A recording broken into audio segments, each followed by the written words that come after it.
Let's get educated. That's why we're here, to bring you the stories impacting K-12 classrooms and college campuses. It's time for a little education. Greetings and good day, everyone. I am Katie Patrick, joined by David Fiorazzo. Yes. He's here. Just a quick shout out for FreedomProject Academy. It's our K-12 Judeo-Christian online school, and we are enrolling students at this very moment for the fall. Now, you need a little information so you know where to enroll and how to enroll and all that, what awesome courses you can take. Yes. We can give you that information if you go to freedomforschool.com. That's freedom, F-O-R, school.com. You need Freedom Project Academy because, as we know, year in and year out, math and reading scores just keep plummeting around this entire nation. And guess what? American teens are now at the lowest they've been in more than, 3 decades. That's 30 years for any of you who haven't actually learned math. And this is according to the nation's report card, the NAEP test scores that we have to get every year from all the 4th, 8th, 10th graders. And it just basically shows how bad we are doing at educating our students. But hey, teachers keep getting paid, so that's right. That's what we're doing now. NAEP. National Assessment of Educational Progress. Ooh. If you're in Canada. Progress if you're in America. But if you're in America, there's no progress. I don't see any progress. I was going to mention that. Were you? Well, Don't okay. steal my thunder. Thunder. So I told Katie before we started, 15 years ago, I think, around more or less, John Stossel used to do a show on ABC. I'll never forget, because I wrote about it in my very first book, I'll never forget a show Shameless he did. Plug. He did a show called Stupid in America. And it was about the declining test scores year after year and the increased funding to the teachers' unions and to education. And so I'm thinking, okay, what's this story about? Is this a new headline? Declining test scores. Okay, NAEP scores, known as the nation's report card, declined for 13-year-olds in both reading and math. I'm thinking, okay, so where's the headline? This has been going on year after year. I don't know. What's the headline? What's so new? There it is. They're reading and mathematics. So, but now, Katie, I think they get away with a little bit of this. Okay, maybe it's declining a little bit, but COVID. But yes. But COVID. And so that's it. And there's no accountability. They take no responsibility. And where does all that money go, by the way? Okay, that's for another program. Ooh. But so they say the COVID pandemic had a long-term impact on grade school education. Now, maybe it has when it comes to kids' isolation and depression and things like that, playing with their computers all day instead of being in class with the stimulation of other students. But so their testing has gone down. Reading and math, 2 major subjects. There it is. It doesn't look good. In fact, I don't remember the last time it looked good. I think it was in the 80s, 1980s. But Peggy Carr is the commissioner of the National Center for Education Statistics. Peggy says most of these students were 10 years old when the pandemic hit, and schools were disrupted. She said in a call with reporters, she said the bottom line is these results show that there are gaps in basic skills. I'm going, okay, Katie, can you simplify or generalize that statement anymore? Let me say it again. She said, the bottom line. With the declining year after year test scores, now this time math and English, is these results show that there are gaps in basic skills. We can't make it any simpler if we can't even get the basics right, is what this is showing. I just want to give parents out there, grandparents, whoever's watching right now, an understanding of the scores. Just put the numbers back up there with the grades. When you take a look at these scores, you see it dipped a little. But it's only by four points there in reading. That's only 4, David. And it's only 9 in mathematics. Pish posh. We're talking out of 500 points. And we're getting a 256 out of 500. And I know. Well, now that you put it that way. When we're talking like a 256, okay, is that out of like 280? Oh, we're only down a little bit. 256 out of 260. No, it's out of 500. 500.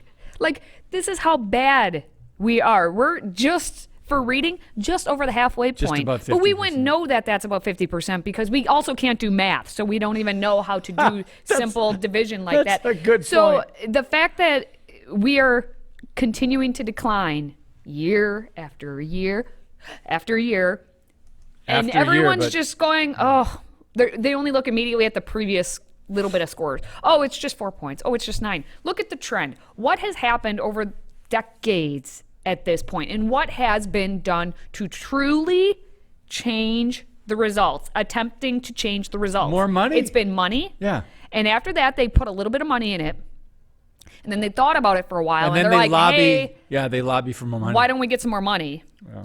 And then they sat on that for a minute, and they're like, you know what? If only we had more money. So, Katie, what you're saying or suggesting is the money doesn't get to actually help the students. no. It just funds the Of course it doesn't actually get to the students.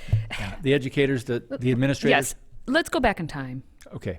We won't Educate go, us. We won't go back that far. We will go back to the country's founding. 1619. Oh, wait, no, that's not right. It's not the 1619 project. Now I'm confused. All it takes is a parent, as we know, a single parent to educate a child, to actually truly understand, to just look at the books that have been written, to do the simple math, sit down with your child. That's all it takes to educate. It doesn't take tens of thousands of dollars per student to educate someone. What all that money that we keep throwing into it is going to everyone but the students, for the benefit of everyone but those students. Year after year after year. And it seems to be across the board, generalized now through the article here, female students, black students, white students, Asian students. It also talks about the declines found across school types, rural, suburban, city. Also declines occurred across regions of the country, South, Northeast, West, Midwest. So it doesn't leave anything out. So basically it's across the board we're finding these declines. And again, you're thinking, okay, well, so is it because they're putting this out because this is the NAEP and we're used to hearing other, test scores and reporting on other things, but we don't hear as much about the National Assessment of Education Progress? The NAEP scores are the ones that they've been looking to now because everyone across the entire nation takes them. There are different states that do their various testings, but this is the one that we can make it more broad scale to do a comparison across. And it just shows that they're all bad. Just all of them are bad. And I wonder why it's all bad. 14% of students report reading for fun almost every day. It should say only 14%. Right? So the question was asked, in 2023, 14% of students reported reading for fun almost every day. This percentage was 3 percentage points lower than 2020, 13 percentage points lower than 2012. Overall, the percentage of 13-year-old students who reported reading for fun almost every day was lower in 2023 than in all previous assessment years. So you're saying if you don't read for fun at home, and we know you're not having to read in school, because I've talked to so many, especially the middle school age, like the 13-year-olds, how many of you are reading books in school? And they are not. And it's from various schools. I'm talking even private, like parochial schools and public schools. That's sad. Year after year, I keep asking, are you guys reading books? Are you doing this? Nope, they do not read in English class. Mom and Dad do it at home. So no wonder they're not reading for fun either. Yeah, and they're not reading on YouTube. They're not reading on Instagram. They're not reading on anyway. Let's move on. Still to come, a teachers union executive in Virginia says forcing kids to school at home during the pandemic was a great decision because now all kids can start learning again from the lowest level. We're talking about that incredible statement next. Today's episode is brought to you by FreedomProject Academy. Take back your kids' education. FPA's fully accredited classical curriculum provides live, on-demand, and homeschool courses built on Judeo-Christian values. Request your information packet and save 10% on tuition by visiting freedomforschool.com. That's freedom, F-O-R, school.com.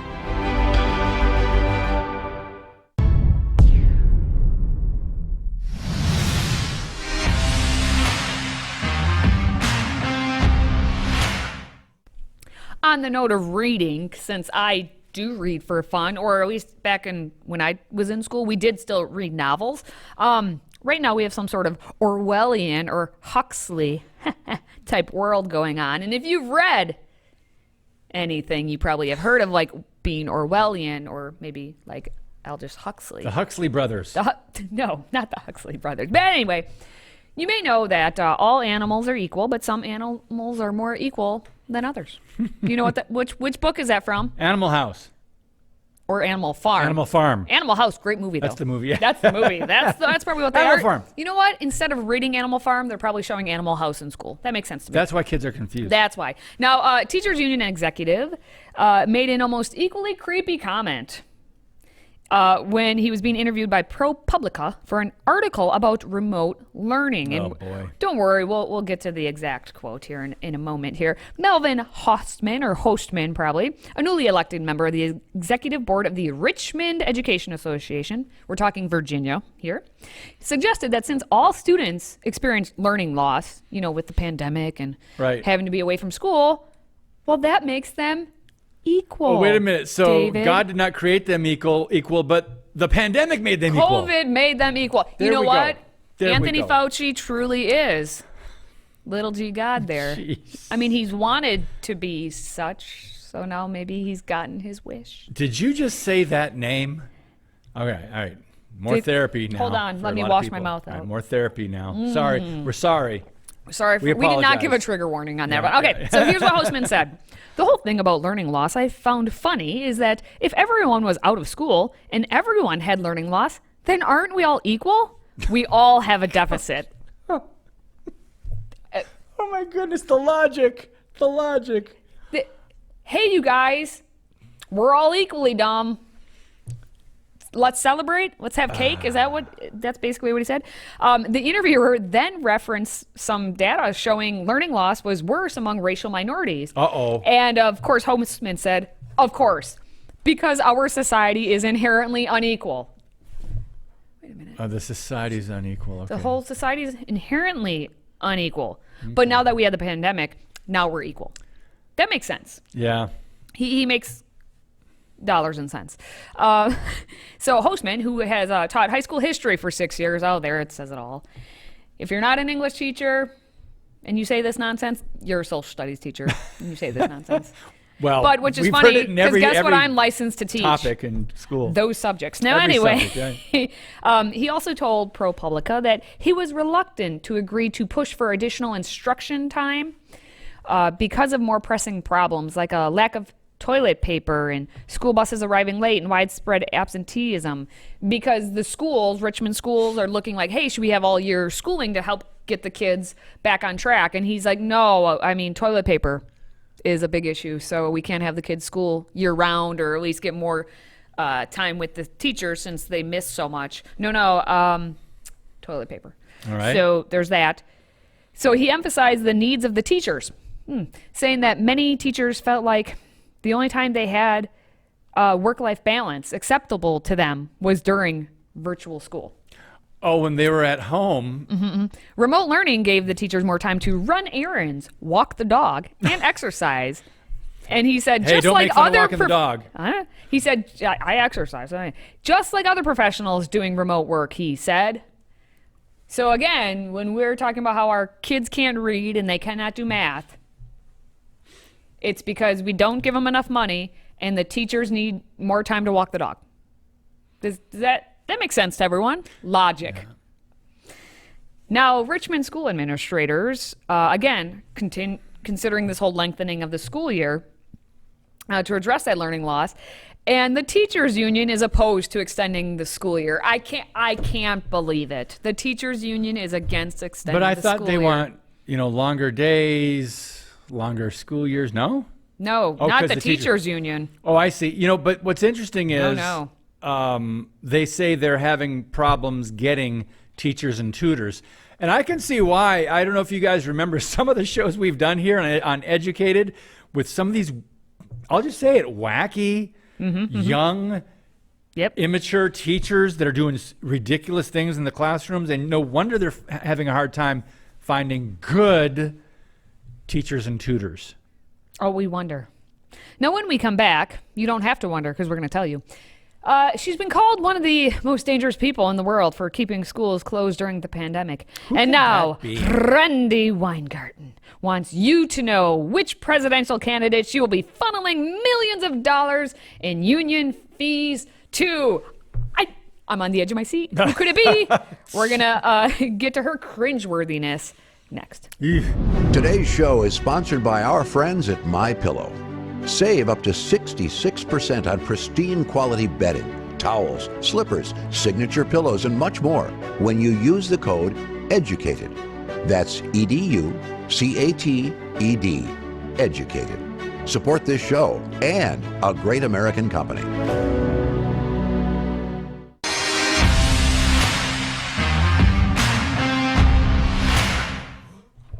It's Randi time. Yes. So what a teaser. I have no idea how much money the liberal Democrat Marxist teachers or the unions want to give, or who are they going to give? What party I know. Are they going to possibly contribute to? I don't know. Well, let's find out. Hurry up. The American Federation of Teachers recently announced its official endorsement of President Joe Biden and Vice President Kamala Harris in the 2024 Democratic primary election. Oh, I didn't see it coming. You know? Ba-doom. You're the drummer. It's really kind of anticlimactic. Sorry, friends, but we did have you going, didn't we? I know. Well, the AFT president, Randi Weingarten, said that Biden and Harris really care about people in an announcement video that has been shared on social media, and she praised them for being unabashedly pro-labor and pro-public education. Well, Randy, you tell us. President Joe Biden and Vice President Kamala Harris really care about people. They get the importance of workers having a voice and students having real opportunity. They are unabashedly pro-labor and pro-public education.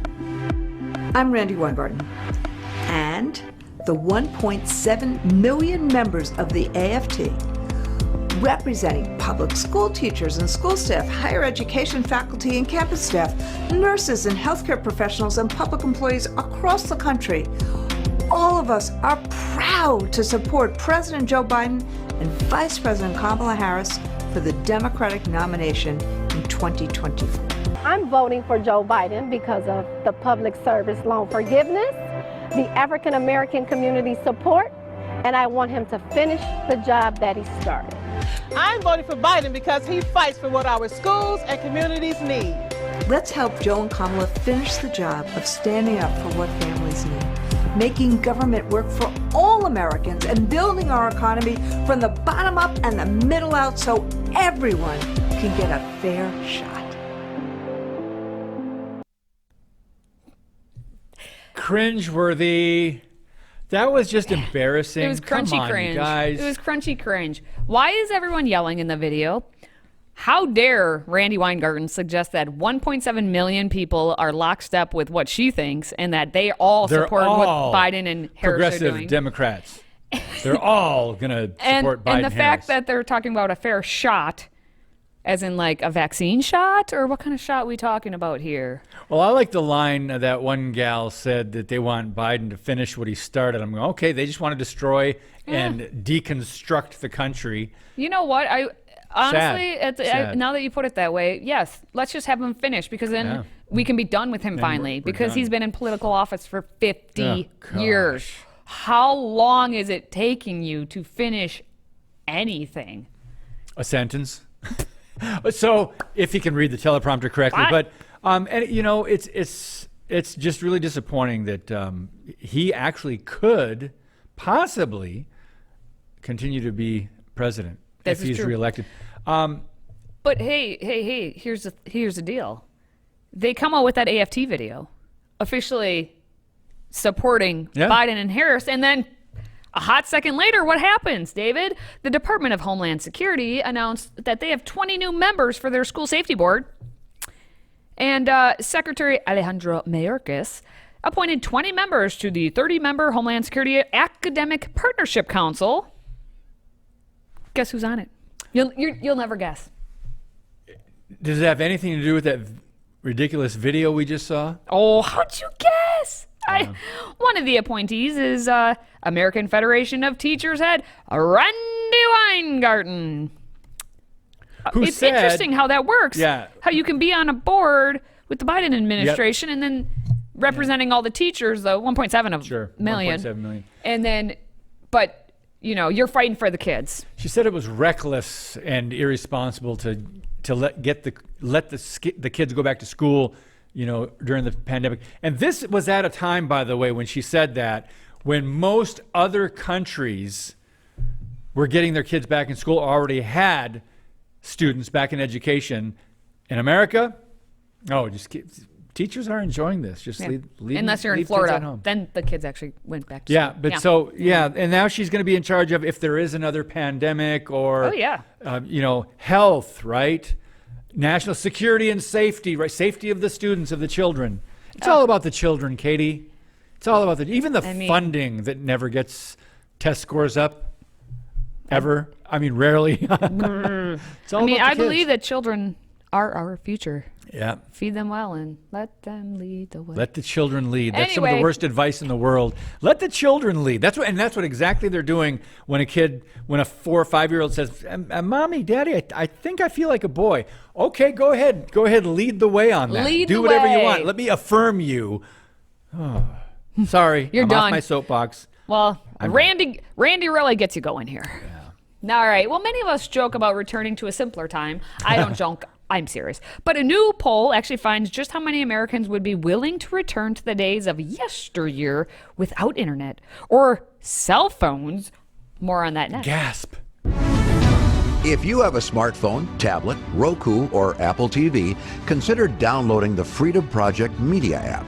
It's 100% free and includes all of our weekly shows, plus lecture series, archive programs, and award-winning animated videos for families like the Presidential Minute, Battles of America, and Heroes of the West.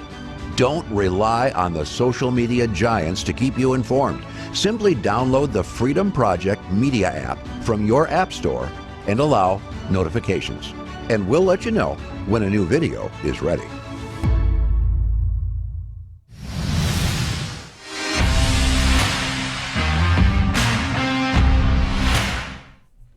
Okay, so young people, they won't remember. There was a day not too long ago when our modems went from being able to handle 14.4 kbps, thousands of bits per second, of data to 28.8. And you have no idea what I'm talking about, many of you. But here's what the survey said. 2/3 of Americans would love to go back to a time before the net. Yes. Before cell phones, and this is a new poll. The information superhighway was suddenly blazing fast for many of us, and a photo took only a minute or two to download instead of 10 minutes. Amazing. So nowadays, home routers can handle upwards of 2 gigabits per second, or GBps. And me being low tech, I have no idea what I'm talking about. So you can download hundreds of pictures per minute, and every day we hold a computer in our hand, this thing that is far more powerful than the ones America's astronauts used in their trip to the moon, that first trip, allegedly. Yes. This is far more powerful than what the astronauts used in that trip. It's pretty crazy that you actually ask people about this now. But what's the percentage? Well, the percentage, when you break it down, overall, it's about 2/3, 67%, so a little over 2/3 if you really, said that they'd prefer things as they used to be versus as they are now. But when you take a breakdown by age, it's kind of interesting because you're going to say what your gut reaction would be. The younger the person, the more likely they are to what?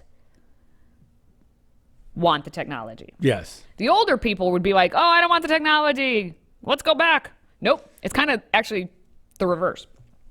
77%. And they're saying middle-aged Americans are 35 to 54, and that kind of hurt my feelings a little bit as I am in Are that you age bracket. middle-aged? Yes, I am middle-aged. I don't know about that. But anyway, 77% of middle-aged Americans, so ages 35 to 54, they want to return to a time before society was, as they say, always plugged in. A time before, we were like David over there on his cell phone 24 hours a day. Excuse me. Yeah. Hey, go ahead. hey. We're doing a show here. But they also found that the youngsters, those ages 18 to 34, 63% of them also want to go back to simpler times. That's interesting. And it's those baby boomers, if you're a boomer out there, only 60%. And I know that's 63 to 60%, but you would think the boomers would have been like 92% of them. But 60% of them, older than 55, say that they want to return to pre-internet days. So, Katie, so then they did the average. Why do you think the younger people, 63% between 18 and 34, said, sure, I'd like to go back to simpler times? Are they defining simpler times differently than what this poll was asking about technology? There is a craving out there for connection, like real connection. I think these 18 to 34 and the 35 to 54, like that middle age, the younger of us are the last to remember a time before internet. The 18 to 34 probably do not have known a life without the internet, and I think they're kind of craving what was that like. They've probably heard stories of what life was like. Maybe they want to experience. I'd say the boomers are less likely to say they want to go back because they at least got to experience it. They got to understand what technology can do and how advanced it can become, but they maybe are better at turning off the cell phone than us younger ones who have only ever known it. And I think there obviously is the lack of true connection with the human spirit, right? So I think they may be like, oh, I think it'd be cool. Plus, younger people are like, they're digging the 80s now, they're digging the 70s now. They want to experience life like that, because they never got to. So one more thing that's interesting, the poll found 9 out of 10 are open-minded on advancing technology, but more than half say they're sometimes overwhelmed by the constant, they call it an onslaught of technology. I find that's interesting. And that's the other thing is, especially any of us who are parents now, or those kids 18 to 34, one more point on this, they may have grown up with their parents just always on their phone, and they're like craving that attention. So they're like, I want to turn it away because that phone has replaced a parent, Anyway, we could talk about this all day long. It's endlessly fascinating to me because I like to talk about the various generations. Now, you out there, whatever generation you may be in, you are a fan of this show, I'm guessing at this point, if you're still watching us. So if you could like, comment, share the video, we would very much appreciate it. And don't forget to check out Freedom Project Academy for the fall. FreedomForSchool.com. It's going to get you started, get you all the information you could need. Now, for David and myself, thank you for watching, thank you for listening, and thank you for supporting what we do. Until next time, stay educated.